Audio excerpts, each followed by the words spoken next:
मित्रों नमस्कार। Parameter of law channel में मैं आपका मित्र रिटायर्ड जज अशोक शर्मा आपका हार्दिक अभिनंदन करता हूं।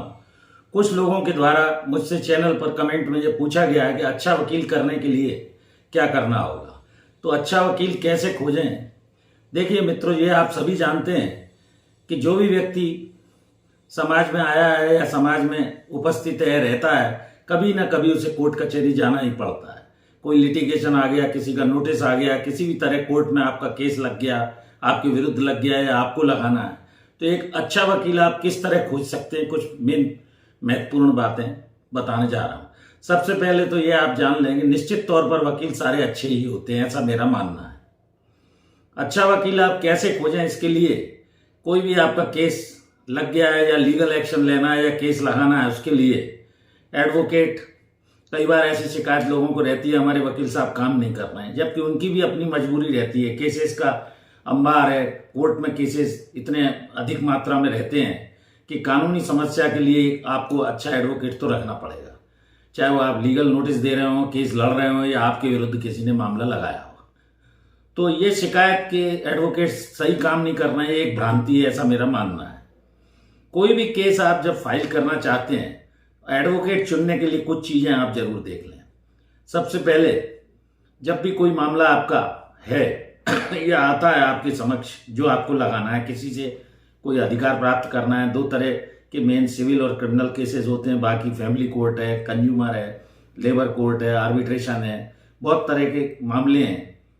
तो आप एक तो किसी मिडिल मैन के कहे अनुसार तत्काल किसी वकील साहब को एंगेज ना करें, ये मेरा व्यक्तिगत सुझाव है। केस के लिए आप एडवोकेट साहब के यहाँ का पता करें और उनके ऑफिस भी जा सकते हैं। इसके लिए आजकल तो साइट पर भी बहुत सारे, क्योंकि एडवोकेट कोई प्रचार नहीं करते कि आप मेरे पास आइए, और ना वो ऐसा कर सकते हैं, है ना। तो ये आप जानिए कि आप शॉर्ट लिस्ट कीजिए किसी भी मामले के एक्सपर्ट जो वकील साहब हैं, जिस भी फील्ड का आपको कोई केस लगाना है या आपके विरुद्ध मामला आया है, पता कर लें। 3-4 अधिवक्ताओं के ऑफिस पर नॉमिनल उनकी फीस रहती है, एडवाइस आप ले सकते हैं। और कई बार फीस एडवोकेट से, अपॉइंटमेंट से लेकर केस का क्या मैटर है, क्या लीगल आप ओपिनियन ले रहे हैं, फीस लेने के बाद पहले अपने पूरे फैक्ट्स केस के बताइए, वो आपको ध्यान से सुनेंगे। 3-4 लोगों से आप अलग अलग ओपिनियन लेकर आप इस निष्कर्ष पर पहुंच सकते हैं कि कौन से वकील साहब जो लीगल मैटर में विशेषज्ञ हैं, जिनका नाम अच्छा चल रहा है, जिनके पास केस वर्क भी है, तो उनको आप एंगेज कर सकते हैं। क्लैरिटी आपकी हो जाएगी जब उनका ऑफिस देखिए, सेटअप देखिए, काम का नजरिया आपका क्या है, खुद का क्या है, उनके अधीन कितने क्या जूनियर हैं, वो खुद केस लड़ते हैं या जूनियर से केस लड़वाते हैं, ये सब चीजें आप, तो जब आपको ये, और वो कितने काम के समय वहाँ उपस्थित होते हैं, नहीं होते हैं, कि जूनियर को भेज देते हैं, पाबंदी उनकी है कि नहीं अदालत में जाने की, आपको ऐसा लगता है तो आप इस तरह की पिटीशन या जो भी आपको दावा लगाना है या आपके विरुद्ध मामला है, इनमें से इस तरह आप एक तो चुनाव कर सकते हैं। दूसरा, आप सबसे पहली बात, वकील साहब कितनी कुल फीस लेंगे या प्रत्येक पेशी लेंगे या एडजॉर्नमेंट पे क्या लेंगे, इसको भी तय कर लें, क्योंकि इसको लेकर कई बार फिर झगड़े उत्पन्न होते हैं पक्षकार और अधिवक्ता के मध्य। तो इससे बचें, मेरा ऐसा सुझाव है। पैरवी अगर आपको ऐसा लगता है कि नहीं कर पा रहे हैं, आप वकालतनामा उनको दे चुके हैं, तो सभ्यता पूर्वक उनकी जो भी लीगल फीस है उसका पेमेंट पहले कर दें, क्योंकि झगड़ा पेमेंट के ऊपर ही कई बार होता है। आपने जब वकील साहब को एंगेज कर लिया है, उन पर भरोसा कीजिए, वो निश्चित तौर पर आपके मामले में पूरी मेहनत लगन से काम करेंगे आपके केस में, क्योंकि उनकी भी एक मर्यादा है, कोर्ट में काम बहुत रहता है, कई केसेस कई कारणों से एडजॉर्न हो जाते हैं, मेरा ये व्यक्तिगत अनुभव है। तो उसका पूरा दोष आप वकील साहब को नहीं दे सकते।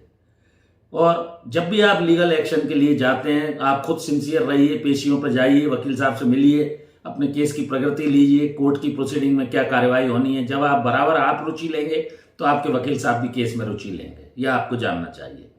तो इस तरह आप जब अपने वकील साहब से किसी भी कारण से उनकी ओर से आपको ऐसा लग रहा है काम में कोताही बरती जा रही, जबकि ऐसा होता नहीं है, या आपके मन में भ्रांति हो गई, आप अपने वकील साहब को बदलना चाहते हैं, तो फिर आपको पहले वकील साहब से नो ऑब्जेक्शन लेना होगा, तब आप दूसरा वकील साहब को कर सकते हैं। उनकी फीस वगैरह पटा दीजिए, उनसे पोलाइटली बात कीजिए, निवेदन कर लीजिए, फाइल ले सकते हैं। दूसरे वकील साहब, जब वो एनओसी आपको पहले वाले वकील साहब दे देंगे तो आप दूसरे वकील साहब को लगा सकते हैं।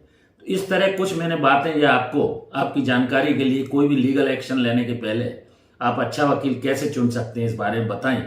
मैं सामाजिक कल्याण के उद्देश्य से, आम जनता जागरूक हो इस उद्देश्य से छोटे छोटे वीडियोस के माध्यम से आपकी कानूनी जानकारी बढ़ाने का प्रयास कर रहा हूं। जो भी मेरे पास थोड़ा बहुत अनुभव है उसके आधार पर मैं ये बता रहा हूं। और कोई भी व्यक्ति ये गारंटी आपको नहीं दे सकता है कि वो आपका केस जिता देगा। तो ऐसा करके आप एक अच्छा वकील कर सकते हैं और अच्छा परिणाम की उम्मीद कर सकते हैं। इस वीडियो में यहीं तक जुड़े रहिए इस तरह की जानकारियों के लिए पैरामीटर ऑफ लॉ चैनल से। Thank you for watching this video. नमस्कार। एक और अनुरोध, मेरी धर्मपत्नी श्रीमती अर्चना शर्मा का भी यूट्यूब पर एक चैनल अर्चना आरटी हब के नाम से, कृपया उस चैनल को भी सब्सक्राइब कीजिए, वीडियोस देखिए, लाइक कीजिए। Thank you for watching this video. नमस्कार।